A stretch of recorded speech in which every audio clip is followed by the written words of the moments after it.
a new look to the bag ladies, right?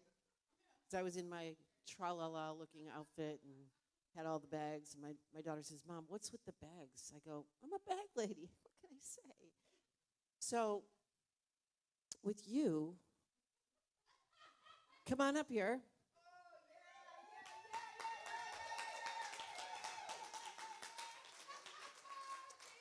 So some people might say you are a woman of color. So what color are you? The Lord told me that you are the color of gold. Is that right? Yeah, this is a golden woman. And I think it was you, Amber, last night talked about the gold with the breaking of the something or other. So I think I got the word like, I don't know what, you put a soft metal in, like a liquid metal in, and you squirt it out. And you bring healing with your gold. You bring healing because you are a treasure, but you look for the treasures. You know, some people might find treasures in things. You know that the treasures are in God's people. And that's everybody. Come on. That's everybody. That's not, those are the ones that don't know they're God's people yet, but they are created by the creator of the universe. And you are a vessel of honor, my friend. And you know, Mickey gave me, he goes, I just made up a little phrase this morning, 7:30. My time. I don't know what time it is. Yeah, 6:30. I don't know. Anyways, and he goes, we can honor people, but we never want to exalt people. There's only one to be exalted. But we honor you today, and we say, God bless you, and thank you so much for being here, woman of gold. Yeah. I mean, yeah, the movie was great with Helen Mirren, but this is the real deal. Woman of gold, have at it.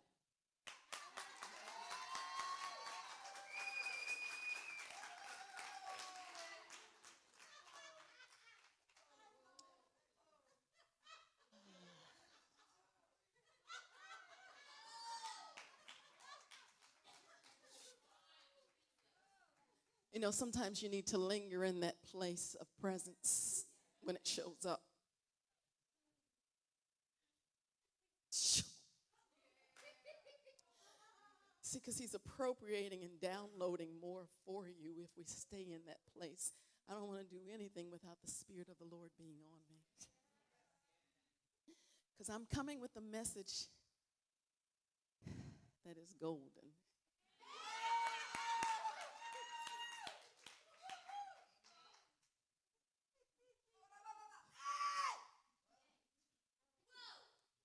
See, our Father has a kingdom in heaven where the streets are paved with gold. And he wants you to get a revelation this morning about the importance of knowing who you are in him. The reason she can call out the gold is because I've been tried by the fire. See, gold doesn't come without some forging in the fire. You've got to go through something to get to the gold in God. See, the gold in God is his love.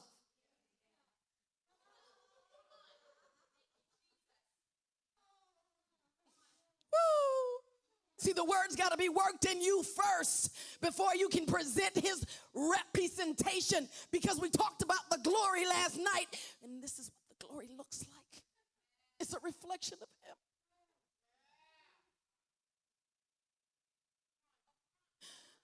It is a reflection of him. God wants us to be so in love with him and so in love with Jesus that we can bring forth his glory in this time and in this season. My message is the one where I've got to teach today. So I'll preach, teach, prophesy, and do whatever, because I decree and declare that the government of God is at hand. She come We take authority over this atmosphere today, and we decree and declare by the living God, we are seated with Jesus at the right hand of the Father, and we are expressly reigning and ruling from a place of authority in this place today.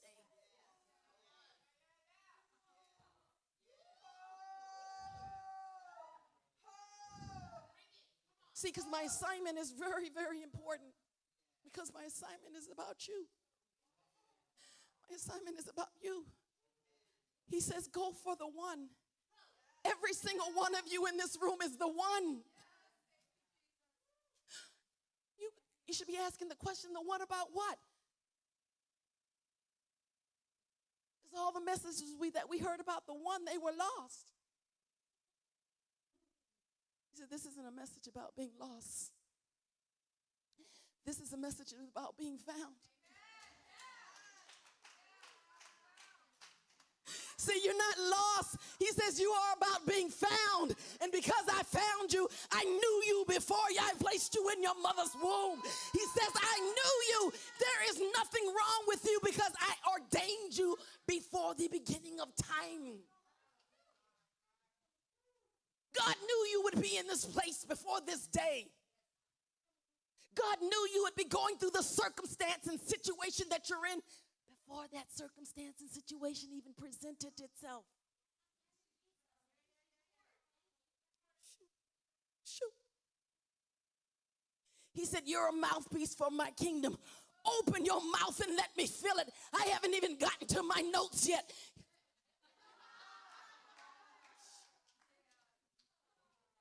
He says, because you need to be an express lesson for my people today. See, because when you're yielded,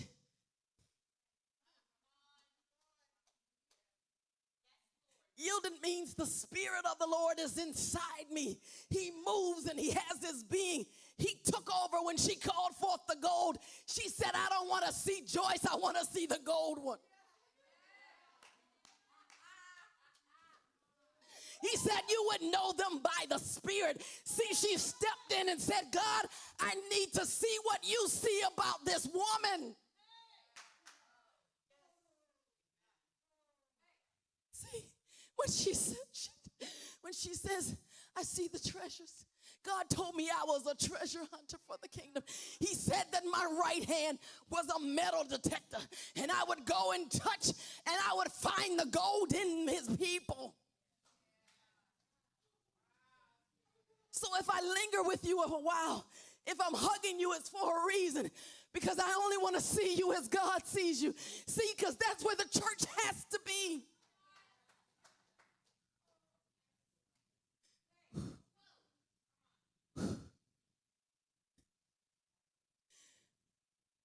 He says, look again. And if you can't see what I see, take the spike out of your eye.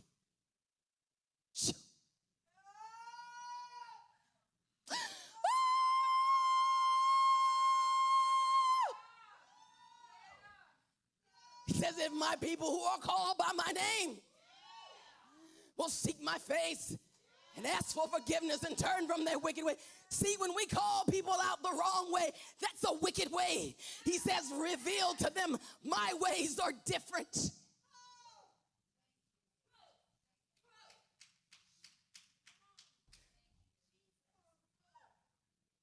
He said, as the whole earth is groaning, waiting for the sons and daughters to be made manifest, it's because you haven't dealt with your sin nature.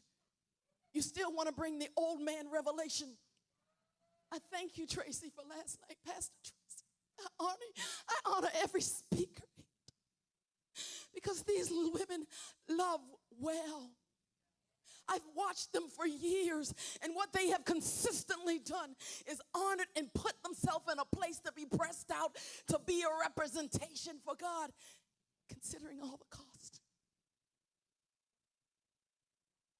See, in this pressing out, if he's worthy of it all, it came at a price. And he wants us to get the revelation that he's already paid for it in full. Let that sink into your minds.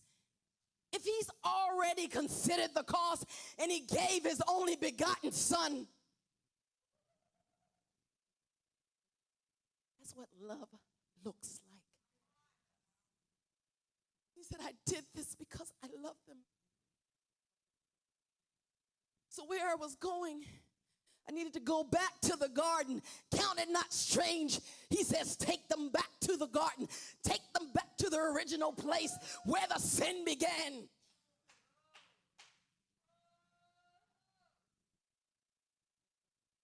In the garden, when Adam and Eve were here, they were the perfect representation of God. See, they were with God in all of his glory. They saw the glory of God. They walked and they talked with him. They had all abilities because the Spirit of God was breathed in them from the beginning. But they lost it because they took their eyes off of God. Satan was cast out of heaven, and he has one purpose: to kill, steal, and destroy. We talked about John 10:10. Put that on the tablets of your heart. If you know the enemy, then take out your enemy strategy and beat the enemy over his head with the grace of God. You have the fruit of the Spirit. Everything he shows up with, you say, nope, not my portion. You come with hate. I got love. I got nothing but love for you, baby. I got nothing but love for you, baby. I got nothing but love for you, baby. But see, you got to be willing to walk up in the midst of the enemy's camp, because he says the violent take it by force. I've come to take back some things in this season. I am tired of the kingdom of God and the church being beat up because we don't walk in our fullness of our authority. And it doesn't have to be screamed like me. That's just my way. So don't get it twisted. The way I represent is the way he built me, the way he fashioned and he designed me. See, I'm a general in his army, and I've got to command some angels. I've got to command some troops, and I can't be lackluster when I walk up into position. So that's my war cry. And I not grow weary in well-doing, because it's never about me. It's about preparing an army. He's coming back for an army. So now is my time. Now is my time, say, to fortify you. And you say, fortify us? What does she mean? He told me this morning, my sister and I have been in intercession for you all morning. Other intercessors have been reaching out to me saying, we see what God's going to do in the room already this morning. Confirming your word. He says, all I need you to be is a revelator who brings the revelation of me, not the expression of what they think, but no, I'm going to speak through you. Will you allow me to be what I need to be in that moment for who shows up? See, we got to learn how to just be sons and daughters. Because that's where it started. He wanted a family. He created an Adam and Eve because he wanted a family. And when the family got kicked out of the garden, he said, go forth and multiply. That hasn't changed. He said, male and female, I've made you as one. So let's not get it twisted. It's not male and male. It's not female and female. And I need to stand here in the revelation with his word. We have to line up. I'm not tearing anybody down, but I'm just starting from the beginning of his original intent. He says, because we've lost our way, because we took our eyes off of him. And because we took our eyes off of him, we will allow the snake to hiss and deceive us. Did he not say you would die? Are you sure? We always want to question what God says.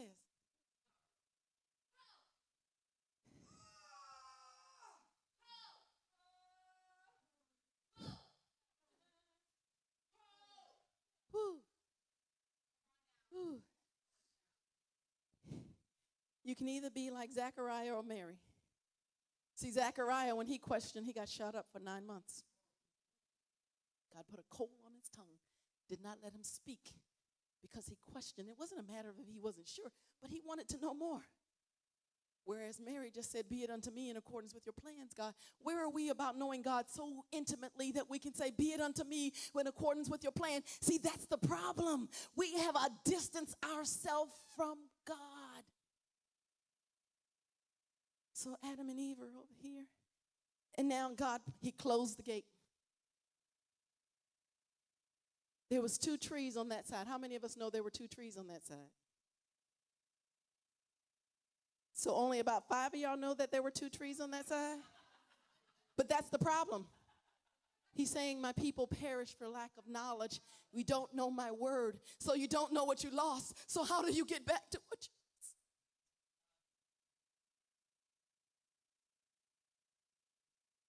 And that's why he weeps.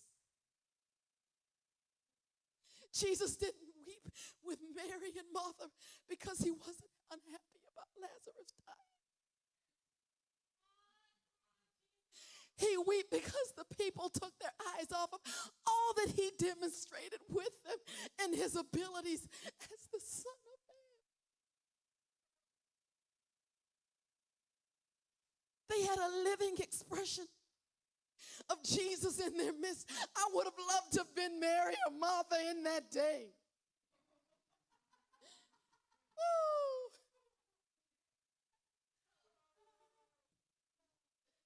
See, he's always wanted us to be in his presence. That's where the presence started. Jesus. He always wanted to dwell with man. He didn't want us down there by ourselves. He wanted to dwell with us. He wanted us to have an abundant life. That was abundant life. You didn't have to till the land. You could eat everything you wanted to and you never got a fat. But he said, that's okay, because fat is good in my plan. See, that's the trick of the enemy. We let the world define what God didn't define. He says, I want you to break down some of the things that man has put in place that has my people still in bondage. He says, I made everything beautiful in my kind and likeness. So every single one of us looks like him. So let's just deal with that right there. Put your hand up in front of your face. Every mark, every scar, every gray hair, everything that's before you looks just like him. Settle it that it is good. He told us when we were worshiping that his goodness was wrapping around us. So if he said we are good, why would we say something? He says, look again. He says, I made you a beautiful, fragrant rose. And if he calls us his beloved, why would we believe the lies of man that says something else? This is what he wants to tear down. He says, I'm coming as a wrecking ball because the foundations of my church need to be reshifted. He says, I want my church to rise with me. And he says, I have to build it. It will not be built by man's hands. It's going to be by the Spirit.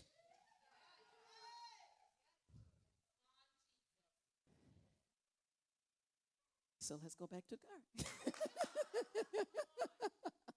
So in the garden, Adam and Eve are kicked out. Eve gets her name when she's kicked out because she was just called woman up until that point. She has a name now. And she will bear children. And she will crush the head of the serpent. Bruise the head. Her seed will bruise the head of the serpent according to the word. And Adam will till the land. They have 2 sons, Cain and Abel. And we know the story there. Cain killed Abel. And in Cain killing Abel, the first blood of man was shed. And it was over an offering. Think about it. We're still bickering over what kind of offering to be.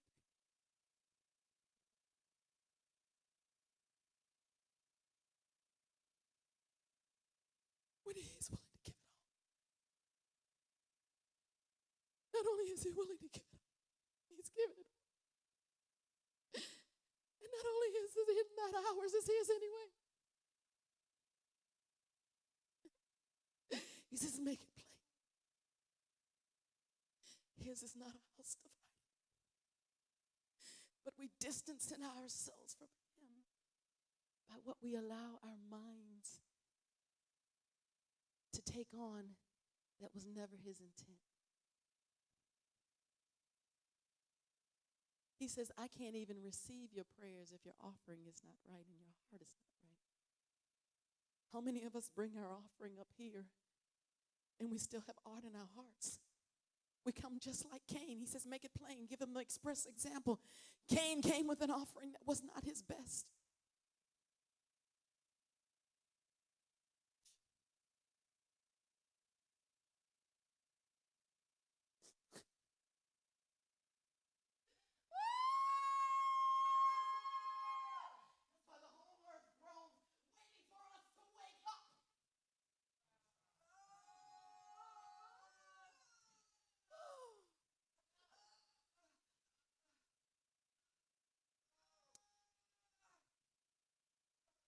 He says, okay, that's enough about them. Bring them to Noah. I'm still on the Old Testament. I thank you, Pastor Tracy, for starting in the Old, because they got to know what was in the Old, because the rules were established. The law was established on this side. But if you don't know, we're stuck here with the old covenant revelations and understanding. He says you can't bring that on this side.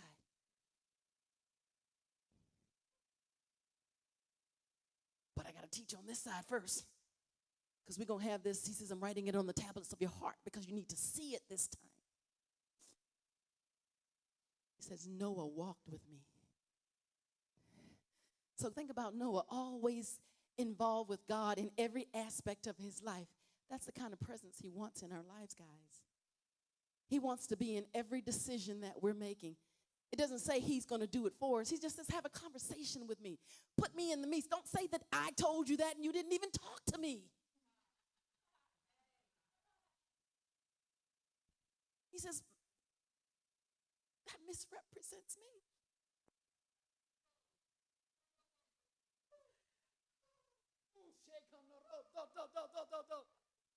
He says, I'm breaking down some false systems right now. I'm breaking them down because I am building this house.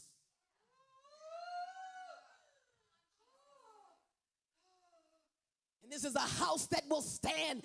This is a house that will be shaken, but it will not be pushed off its foundation, because the foundation was settled on the cross.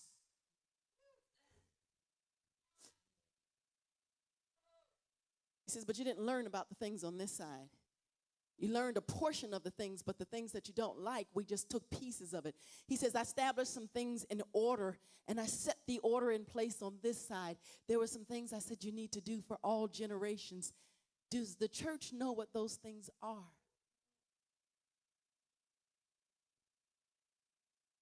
And this is where he wants us to spend time with him in the Word. He says it may sound like chastising, but it's not chastising in the wrong sense. He says, I chastise those whom I love.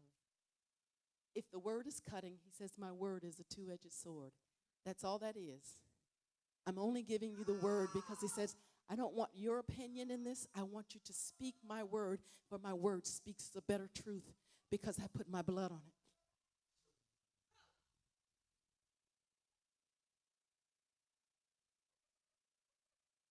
This is cutting me too, guys. I'm just willing to show it because I know what it is, because I know him.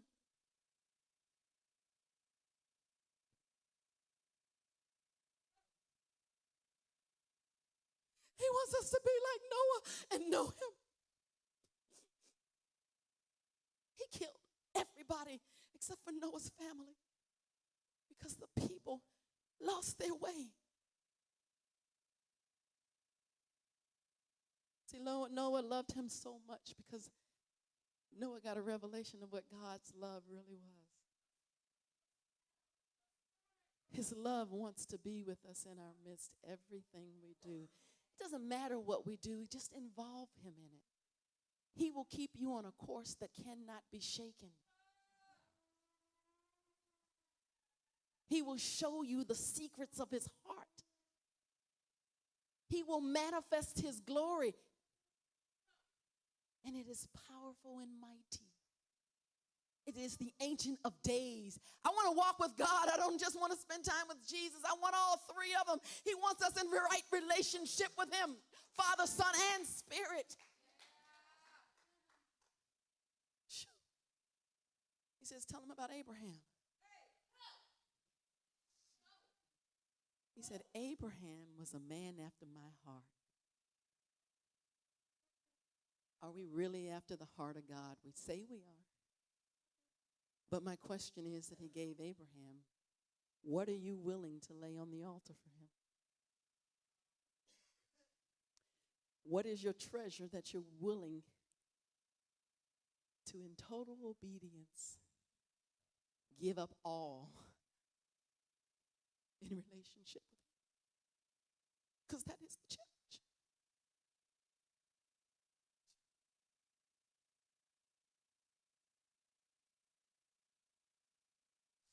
Jesus said, I'm looking for the burning ones in this season. And the burning ones are willing to look in my eyes and give up everything for me. Because they are the ones that I need to run with me to help awaken a body that is asleep.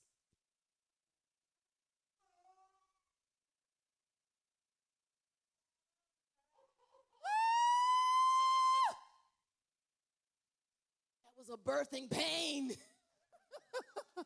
Because he's getting ready to birth something in this house.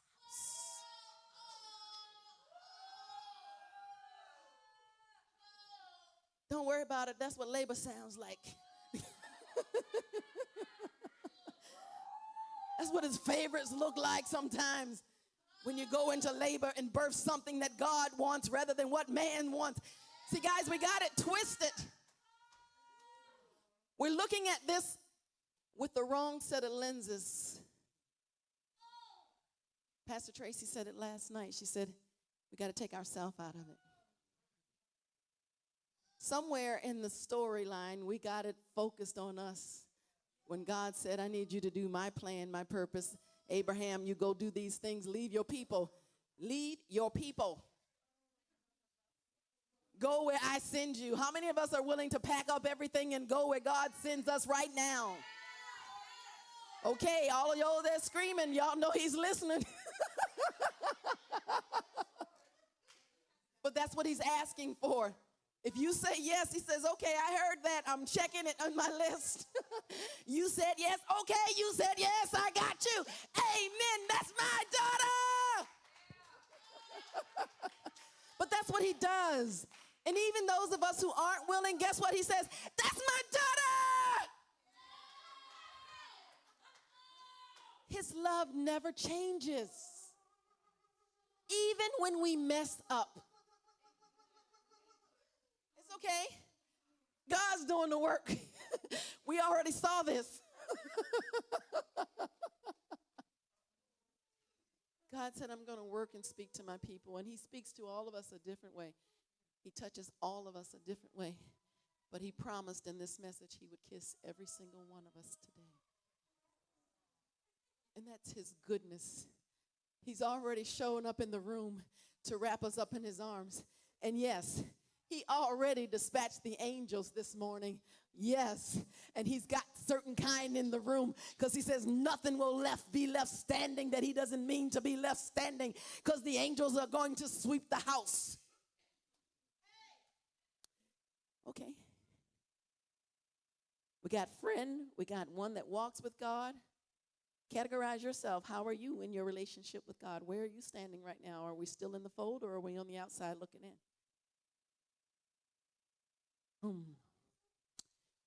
So let's talk about Moses. You know, we got slavery back in that day and in Egypt. I'm taking my time on this one because we got to learn some things. We got to go back to the beginning. He says, take them back to the foundation. Foundation is in the beginning, where the rules were established and the principles and things were there. See, God made the word, and he said it was spirit-breathed. So the Spirit wrote all of the Bible. It may have different hands on it, but one Spirit of truth wrote this entire Bible. And he says, I need the Spirit to be what comes forth today, because that's how we will win. Not by might, not by power, but by his Spirit. So that's the revelation he wants us to get as we leave from this place, because he's training us up as an army of the Lord, because the harvest is ripe. And we are the harvesters. Not one of us in this room is not one of the harvesters. So he said, make it plain.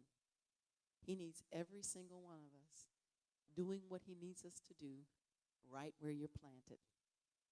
If you're wondering about whether or not you have a ministry, he said, settle it. It doesn't have to be up here. He says, everywhere you are, I've given you the authority, and I've commanded you, and that you all are ministering spirits. And the question is, why have we laid down our assignments? If he's the one who's ordained us and called us and equipped us, and it's nothing more than telling them about the good news. He says, go ye into all the world and preach my word and tell them about me. And it's about Jesus, and that he lived, he died, he rose from the dead, and he is seated at the right hand of the Father. But we stop there and forget why he's seated there. Because he's waiting to sit on a throne where we rule and reign with him. And because we've stopped here, we stay here and keep talking about he's a living Jesus. But he says, I need you reigning and ruling as if you are in Zion already. You have access. That's what we preached last night. He came to reconcile us back to here. When she started at the cross last night, she said, hey, it was settled at the cross. Jesus said, I'm restoring, I'm rending the veil, I'm putting you back in order with God. See, we can't complain anymore and say that the prophets, Moses and the law, we can't do this. He says, yeah. That was then, but I gave you a better way. The blood speaks a better way. Over here was established the offerings, the burnt offering, the bread offering. See, we don't know about the offerings and why they were put in place and how Jesus became that finished work offering. And if we have all that offering inside of us through day of Pentecost, and when we get baptized, how are we walking this out in the earth? See, we can't say we don't anymore, because everything he had, we have. Because we have access. Is that true? He says, remind them. Because this is what he's building, and then I'm going to go into the word. He says, this is the last one he wants you to put into your understanding. He says, David messed up. Moses got the Ark of the Covenant, tablets on the mountain. God, show me your glory. See, Moses was the first to stand in his presence. He says, take your shoes off because this place is holy ground. See, Moses was willing to ask. God, show me your glory. We talk about his glory, but we don't even know we have his glory. We have what they in the Old Testament couldn't.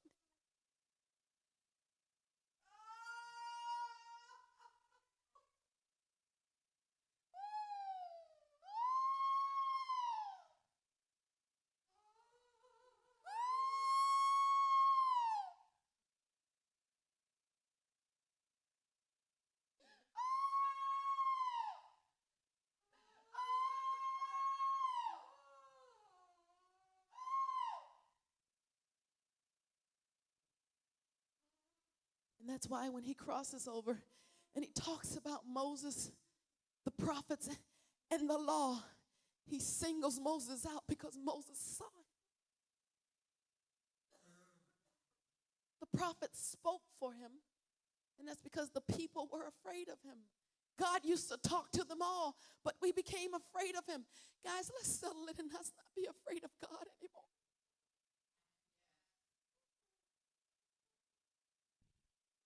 He is not a man or a God who's sitting and beating us. That's not the Father representation that he is. He loves us with an everlasting love. He says, my love is patient. My love is kind. Yeah. My love endures all things. So what if you're going through something? Guess what? You got to endure. Because he says if you grow weary in well doing as you go through. Oh, he's with you. He's with you through it all. Mary gave her testimony of him being with her in the midst. And even when she wanted to give up, he says no.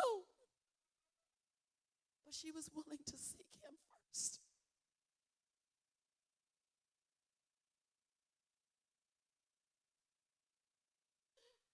Why do we not seek him? David said, I had to charge myself when I lost everything and inquire of the Lord.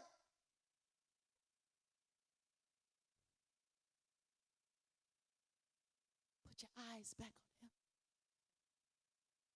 We're lost because we take our eyes off of him, chasing the lust of the flesh, the pride of life, the tricks of the enemy, because it's a quick fix. He says when the veil was rended, Jesus settled it then. He says, you are the women at the well now. You just wanted to touch his garment.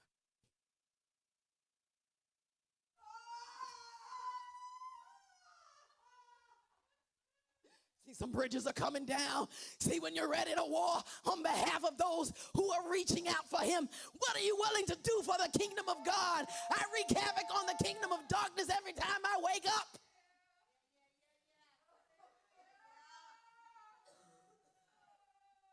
And all I do is I'm willing to be an expression of his love. I'm willing to stand in nations and speak whenever he wants to speak and be ridiculed for speaking it, but to love them in the midst of it because I understand my obedience and I am not afraid of man. That's what he's calling us to in this season. We can no longer be afraid of man. If you're trying to impress man, you're out of position.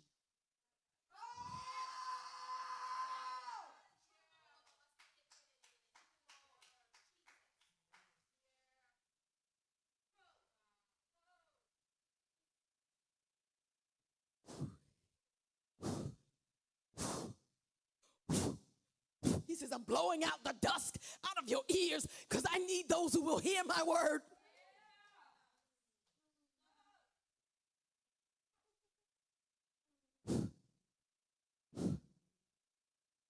He says, when I came and I established my presence in the earth, it was because I wanted to dwell with my people. I gave them a tent. I told them how to order, and I told them how to deal and withhold it. I told the priests how to handle them. See, when the priests were given their orders of how to even go into the Holy of Holies, they had to prepare themselves. They had to consecrate themselves. They had to do all these things. Guys, how do we present him as priest?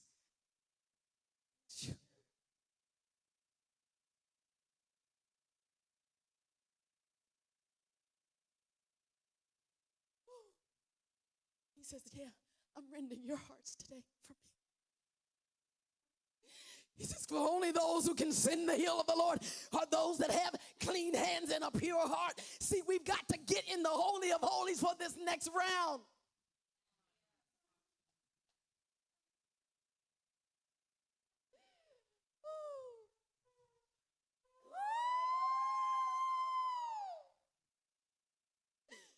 He says, the fervent prayers of the righteous availeth much. See, I want my prayers to get acknowledged by God because I have purified myself. I've consecrated myself before the Lord because I don't want to be a false reputation of him.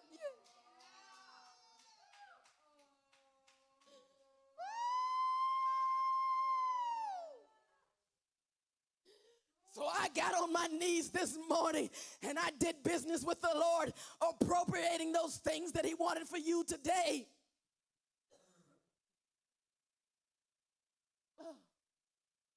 He says, until the word can work in you, don't preach my word. Because my blood will be on your hands.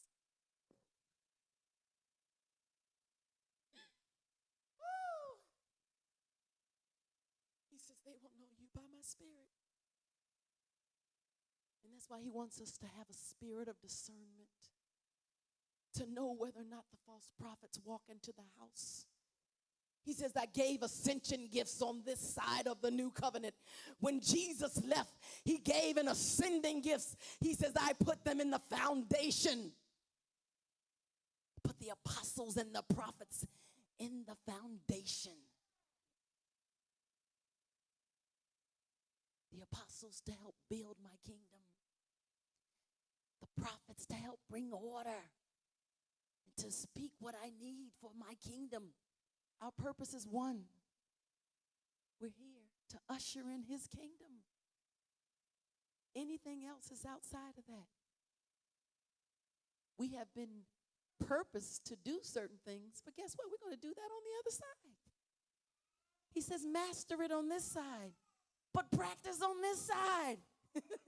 I want you to practice until you get it perfect. So, Father, I speak life to their dreams and purposes, and I call back their purposes in their bodies, and we cancel the lies that told them they couldn't because you always said they could.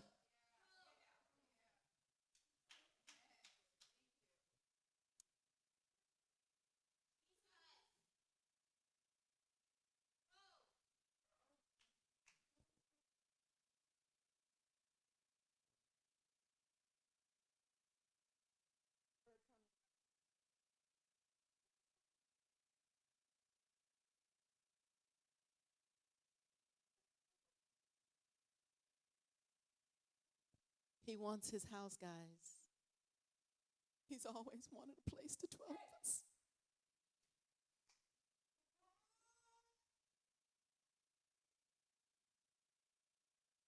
What kind of host are you for the king?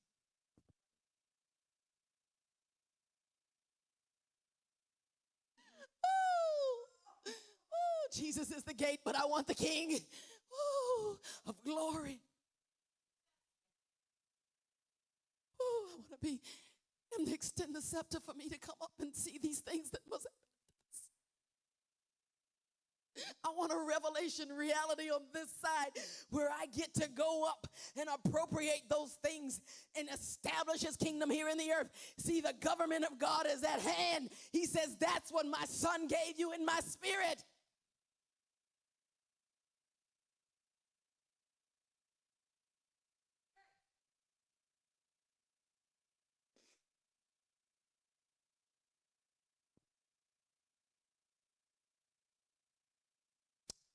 I'm going to read 2 Peter for you.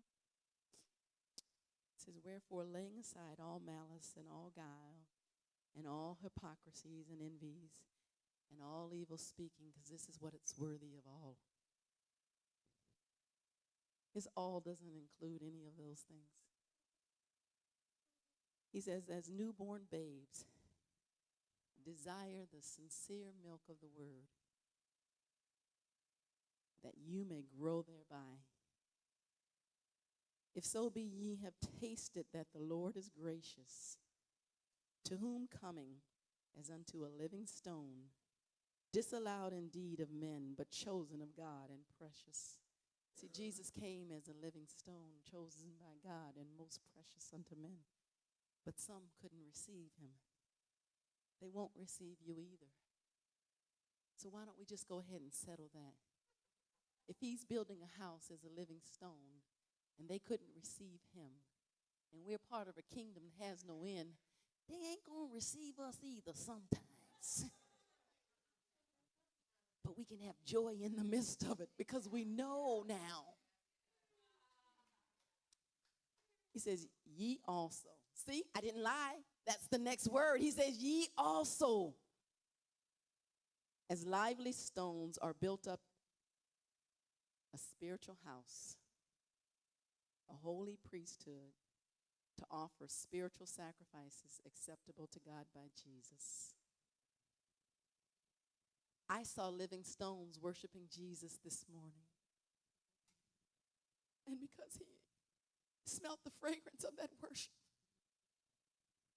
as a pure offering on the altar, he showed up in our midst. And he says, I delight myself, and I'm giving y'all my goodness today. Because he spoke it through the prophet. He spoke it through the prophet and confirmed his word. He says, You are in the company of prophets, and my word will confirm itself.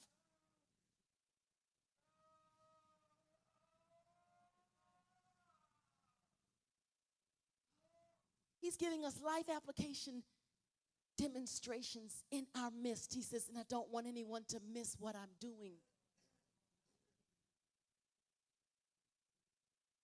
Wherefore, also it is contained in the scriptures, behold, I lay in Zion a chief cornerstone, elect, precious, and he that believeth on him shall not be confounded. How many of us say we believe on him? All right, that ain't good enough, because all of us would be yelling, I believe him.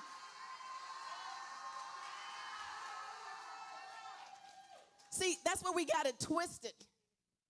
We will yell and we will bend a knee for the wrong things, but when Jesus, the chief cornerstone, is sitting in Zion,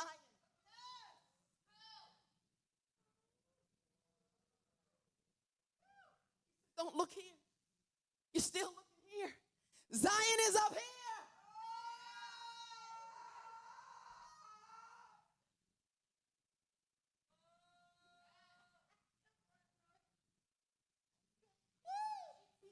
This is about where you're going to spend eternity. If you're not working towards eternity, you missed it anyway. He says you're building up your treasures that will pass away.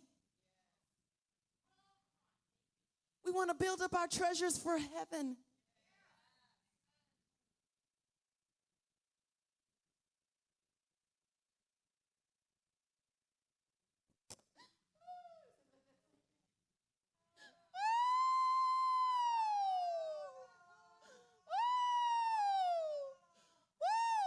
See, because if you hold on to the things that he's given you, he says, I have need of them here.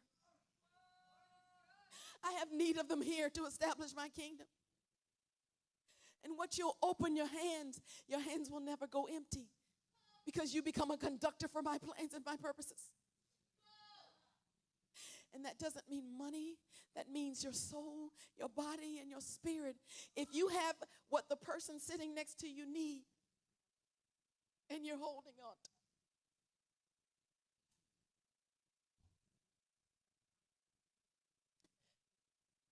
she's being tormented.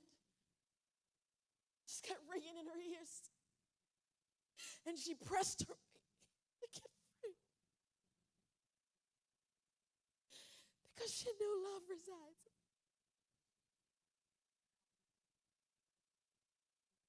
And this is the first house she's come to where she's not judged.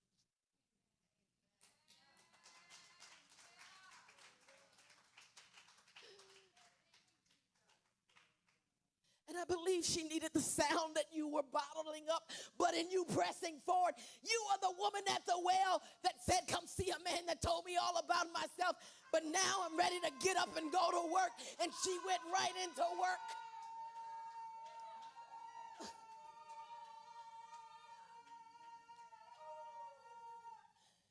Because that's what the greater works look like.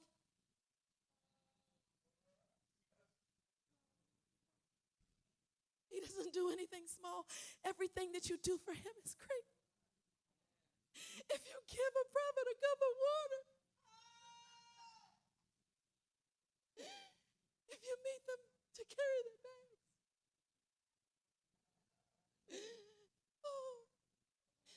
if you give them your only wife that you have,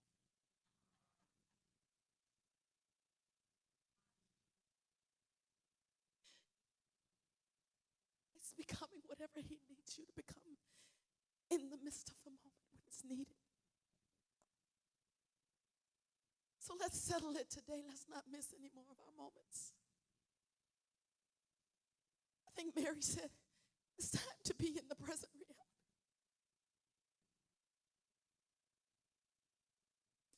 And that means laying down your will for his will in the midst of your circumstance and situation.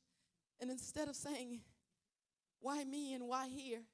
He says, why not you? Because I've made you and you have everything you need to deal with the circumstances and situation. Go to work. See, that used to be me.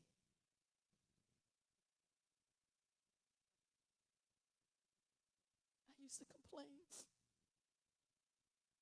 He says, tell your testimony. And that's where I'm going. See, because I want to win you by the blood of the Lamb and the word of my testimony. Because his blood speaks a better word. And I refuse to sit on my gift.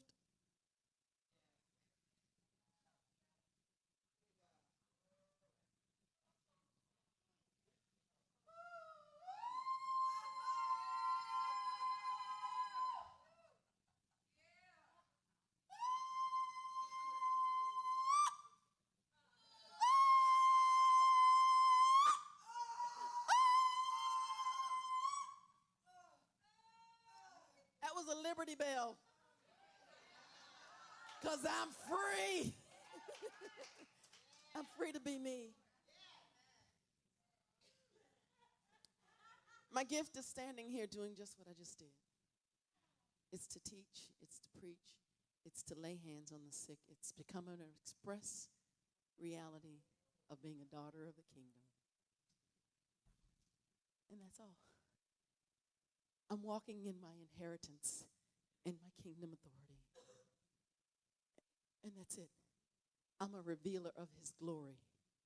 He said in John 17, 15 to 17, when he was praying for the disciples, he said, Father, and I'm going to mess this up, but he says, I'm going to pray for the disciples.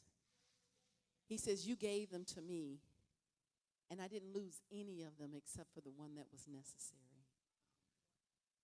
See, even in his purpose, some of us may be hardened in our hearts, but it's for his purpose. So I pray that we're all on the side where our hearts are tenderized and that we won't be used as that expression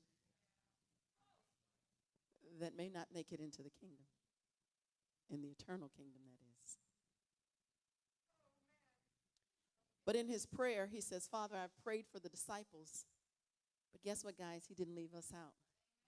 He turned around and said, I prayed for the church. And we're the church, and this is what he said.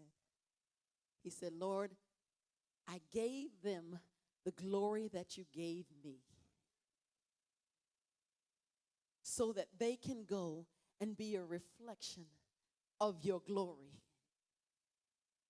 If he has already given us the glory, what are we doing with the manifest glory and that presence that glorifies God and draw all men unto him? We're supposed to be revealers of his glory. And that revelation is a revelation of Jesus. So in my expression, I stopped running and I learned how to yield consistently from a place of commitment unto God. But I also surrendered. We need to say, I give up.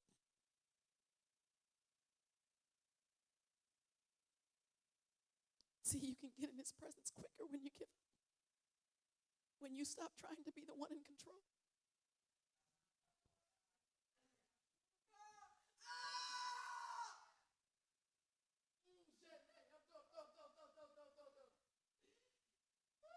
See, because when we're in control, we're trying to manage him.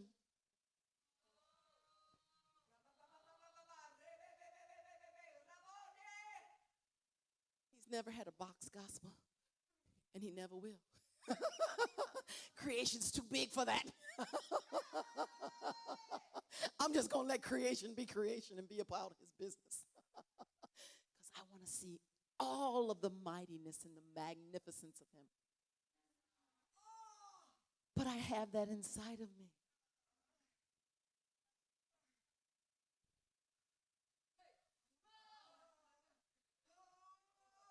That's what you're drawn to. Because I can get still and get in his presence so you can get what you need. Because it ain't about me. And I'll give him his glory in the midst. If you tear me down, I'll say, nevertheless, it is well. It is all for his glory. I will learn a lesson for the sake of the gospel, and I will not be moved. See, I'm standing on this side of Zion, and I've taken a position, and that plumb line name is Jesus. And I dug in, and I'm standing, and I'm stuck, and my roots are going deep. But I guarantee you, a crushing came with that roots going deep. But I considered the cost. I lost 2 husbands. See, I knew what marriage was supposed to be. I was saved at 12. But I wasn't necessarily in the fullness of the word. So I married another kingdom. At least I thought I did. But I got to tell my story. This is my story. This is my story. This is my story. Let me tell it the way I want to tell it.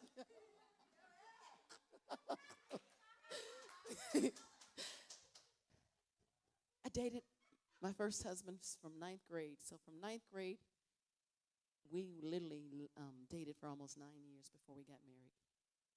We were married over 20 years. We had 1 son in that marriage. But in that marriage, my 8-year-old used to watch us argue back and forth. And it was about the kingdom.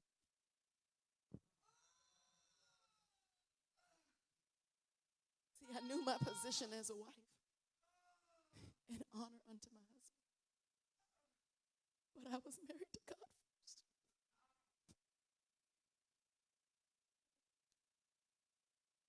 And when he said, you got to stop serving God and serve me.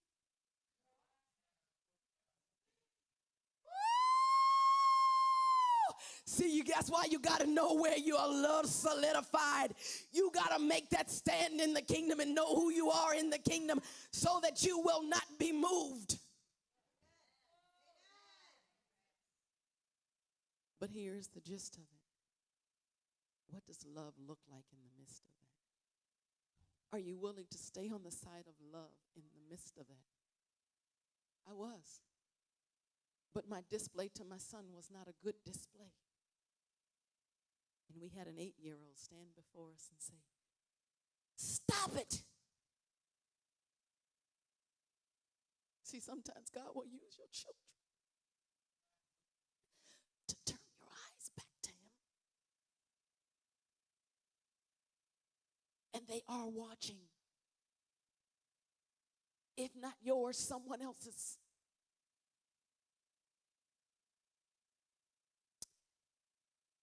Woo! I won't tell you all the details, but I'll just say, he finally said, I don't want to be in this anymore because I want to do something else. And that something else lined up with the word of God and said, this is the reason you can leave. And I blessed him in it. And I blessed him in it so well that when he wouldn't sign the divorce papers, angels bought me the address of where he was. I'm serious. It just showed up. So me, I said, this day I'm going to settle this.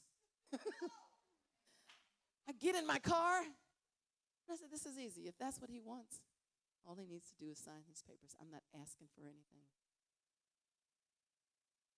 See, I can bless you in the midst of the trial. We've got to learn to love him in the midst, because sometimes love looks different than what we think. It means giving up something for the sake of it.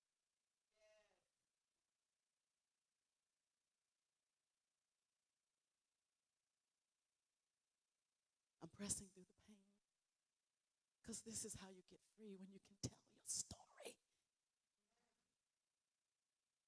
and know that you're free. So here I am. I'm bad. I got a ride or die kind of personality sometimes.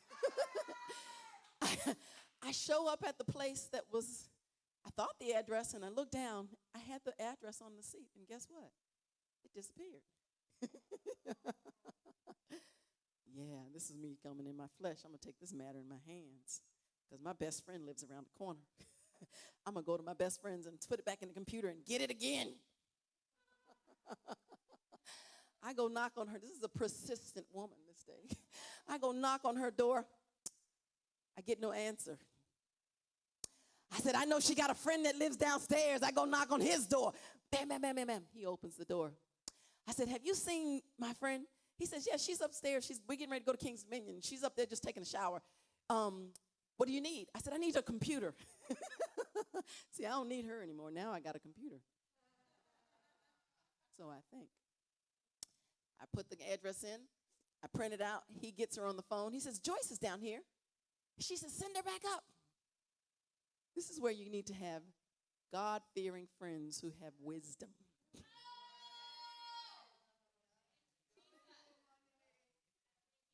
So I go up to her apartment and I knock on the door and I said, hey. She said, what's going on? I said, I got to handle some business.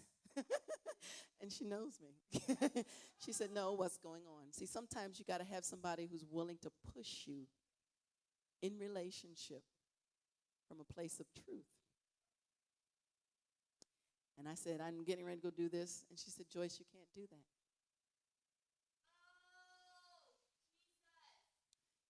And you know, I was stubborn in that moment. And I said, not only can I am. She says, no, you don't understand. You can't do that. And she says, I said, what do you mean I can't do that? She says, oh, give me a minute. I mean, you can't go by yourself. Let me get myself ready and I'm going with you.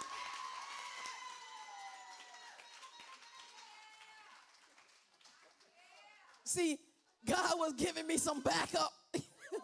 See, you need a witness in the kingdom. If your intent is in the right place, God is not going to let you do something that is inappropriate in the first place. So we go to where the place is, and I knock on the door, and I hear in the house, and he comes to the door, and he gets ready to tell me all these things. And my friend, I said, you go around that side because ain't nobody leaving here today. I'm not giving y'all instructions, ladies. Make this plain. I'm just telling you my story. And I'm free.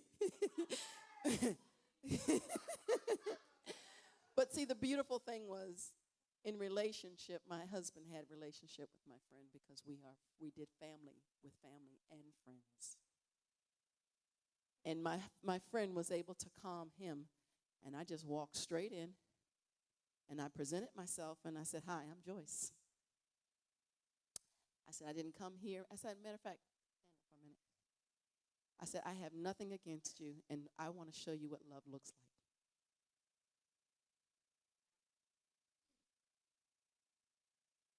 I said, I came here that if this is what he wants, I want him to live in it free.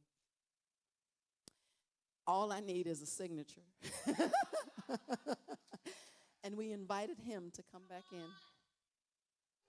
And we did business from a kingdom perspective in a place of honor, but he still would not sign those papers. Well, when you want something from another kingdom, sometimes you have to fight for what is right. And I was not bowing to Baal in the ways of Baal, and I waited on the Lord. And in the right timing, the Lord gave me the freedom.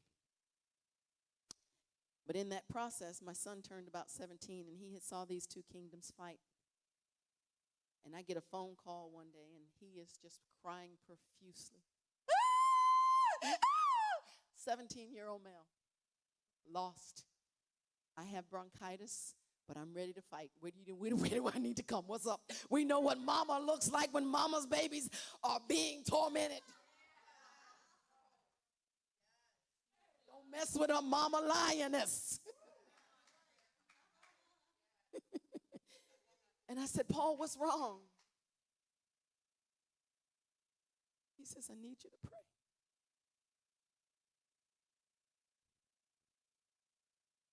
See how many of us know the power of prayer?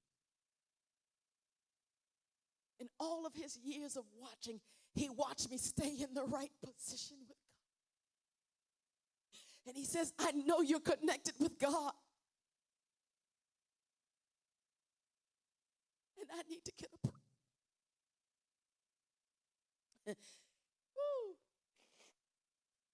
I said, well, what's wrong? What am I praying for? He said, my dad.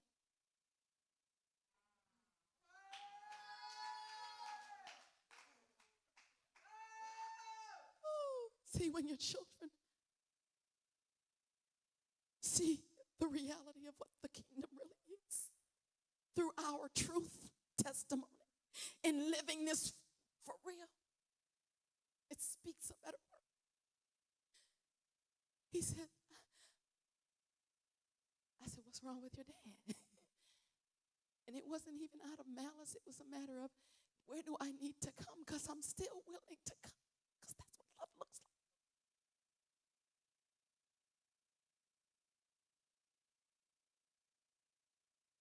See, I know what the blessing means.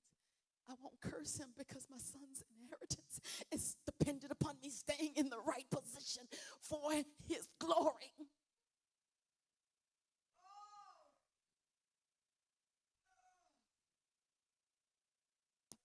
I said, okay. He said, I read the book. I said, what book?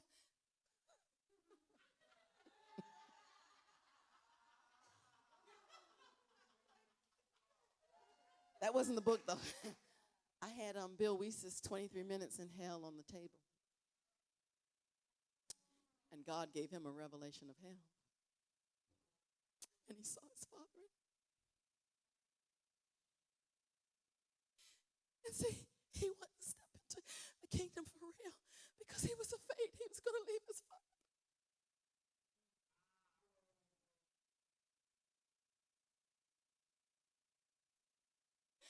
So I said, I'm not going to pray for you, but I'll pray with you.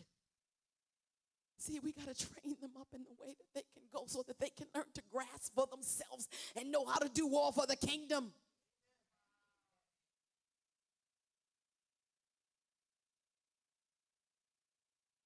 He proceeded to start. See, his prayers are pure. His heart may not have been in the right places in his mind, but God says any prayer uttered up in truth is a prayer he can receive. He wanted his father to not be left out. God wants us to save our families because he doesn't want any of them to be left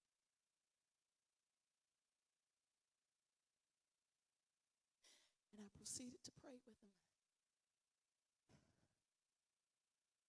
Fast forward, about a year ago, about this time, his mother died. My ex-husband's mother died 2 years ago. We reconciled a long time ago. Blessed him, forgave him. He got what he wanted because God said, give it to him. It ain't yours. Don't worry about it. Bless him. See, because if you can bless him in the midst of this, I will continue to bless him and bless you. So we've always maintained a right relationship. And his mother passed, and he went back, and my son went back with him, and I got a phone call and he said, I needed to ask you something. He says, for the last 2 years, when Paul was trying to get me to go to church, I kept fighting. But when my mother died, he says, I've been in church every week, ever since. And I have not missed an opportunity to get in the right relationship with God. He says, but now I'm challenging our son to get back in right position with God. See, the son turned the heart of the father back to the father. Now the father turned the heart of the son back to the father. See, he wants his family in order.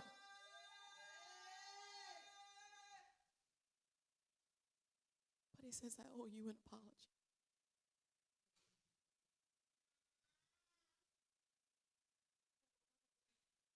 He says, I need to apologize because I hindered your walk with God.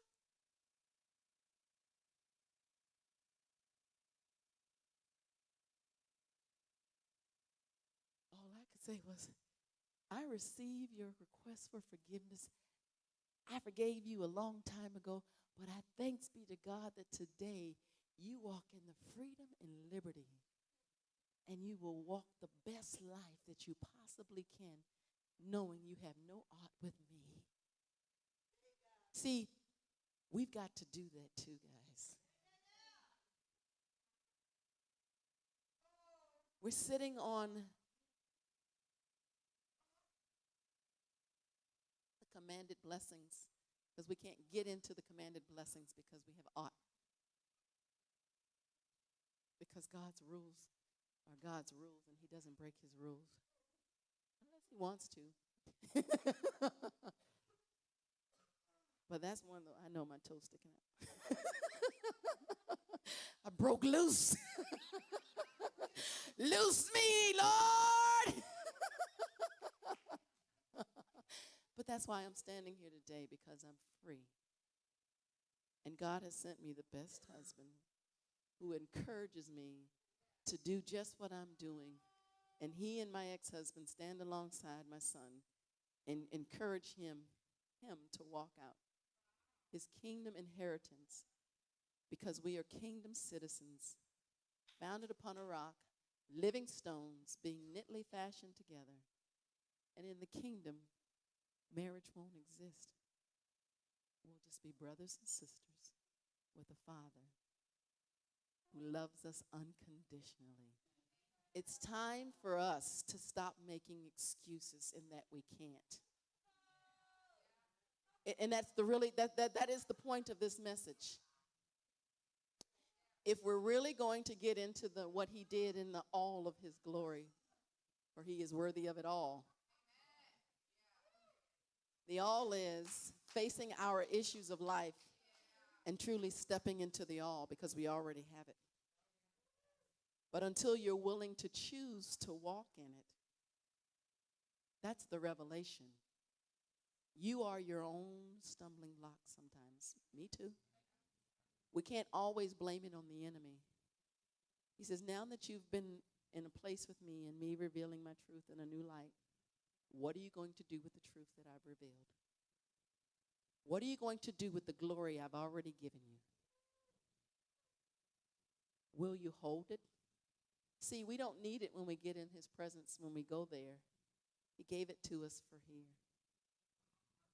And he needs every single one of us, because we all have a light that he doesn't want hidden. And today he says, I just put some more salt in the salt shaker. So, Father, I thank you. Yeah, just stand up for a moment. Let me just pray over you. I thank you for all of the beautiful women and men in the house. I thank you and I honor them all, because I see the gifts and the treasures that they are in your kingdom. But I ask you, Father, just to overwhelm them with your goodness today, and that they would say yes to be that reflection of the joy that you said that was set before you. So we count it all joy that you revealed new things to us today, that we are well able to be an expression of you in the earth. So we declare this afternoon that not by might, not by power, but by the Spirit, we live, we move, and we have our being. We declare that we shall go forth from this place in our authority, not making excuses, but saying yes to the plans and the purposes of God. And Father, we ask for forgiveness for distancing ourselves from you. We promise that we will spend time with you, we will make time for you, and most of all, we thank you for writing a new tablet upon our hearts today in the expression of your word. And we give you all the glory, all the honor, and all the praise. Hug somebody!